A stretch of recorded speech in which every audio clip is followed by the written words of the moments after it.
കുരുന്നുകൾക്ക് ഏറ്റവും മികച്ച വിദ്യാഭ്യാസ സൗകര്യങ്ങൾ ഒരുക്കുന്നതിൽ ഒന്നാമതെത്തിയിരിക്കുകയാണ് കേരളം.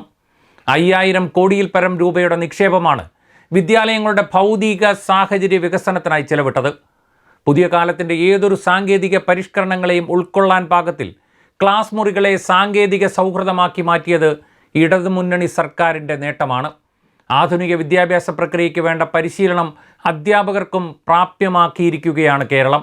പാഠ്യപദ്ധതി സമഗ്രമായി പരിഷ്കരിക്കുന്നതിൻ്റെ ആദ്യഘട്ടം പൂർത്തിയായി. 1, 3, 5, 7, 9 ക്ലാസ്സുകളിലെ പുതിയ പാഠപുസ്തകങ്ങൾ സ്കൂളുകളിൽ എത്തിക്കഴിഞ്ഞു. വിദ്യാലയങ്ങളിലെത്തുന്ന ഓരോ കുട്ടിക്കും ഗുണമേന്മയുള്ള വിദ്യാഭ്യാസം നൽകാൻ കഴിയുന്നുണ്ടെന്ന് ഉറപ്പുവരുത്തേണ്ടത് നാടിൻ്റെ കടമയാണെന്ന ബോധ്യമാണ് ഇടതുമുന്നണി സർക്കാർ കേരളത്തിൽ സൃഷ്ടിച്ചത്. അതുകൊണ്ടാണ് സ്കൂൾ ശുചീകരിക്കാൻ പ്രായഭേദമില്ലാതെ ജനങ്ങൾ ഒത്തുചേർന്നത്.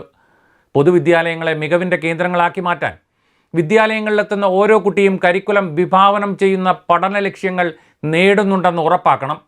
ഓരോ കുട്ടിയും ആർജിക്കേണ്ട ശേഷികൾ നേടിയിട്ടുണ്ടെന്ന് ഉറപ്പുവരുത്തേണ്ട കടമ അധ്യാപകർക്കാണ്. പാഠ്യപദ്ധതിയുടെ അവിഭാജ്യ ഘടകമാണ് വിലയിരുത്തൽ പ്രക്രിയ. പഠന ആരംഭഘട്ടത്തിലും പഠനത്തോടൊപ്പവും നിരന്തരമായും സൂക്ഷ്മമായും നടത്തേണ്ടതാണിത്. വിലയിരുത്തൽ പ്രക്രിയ കേവലം യാന്ത്രികമായി നടക്കേണ്ട ഒന്നല്ലെന്നും മറിച്ച് അത് നിരന്തരവും സമഗ്രവുമായ ക്ലാസ് മുറികളിൽ നടക്കണം. അതിനുള്ള ചുവടുവെപ്പിലാണ് കേരളം. പുരോഗമനപരമായ പരിഷ്കരണ പ്രവർത്തനങ്ങൾ നടപ്പാക്കിയെങ്കിലും പൂർണ്ണമായി വിജയിപ്പിക്കുന്നതിൽ പല കാരണങ്ങൾ തടസ്സമായിട്ടുണ്ട്.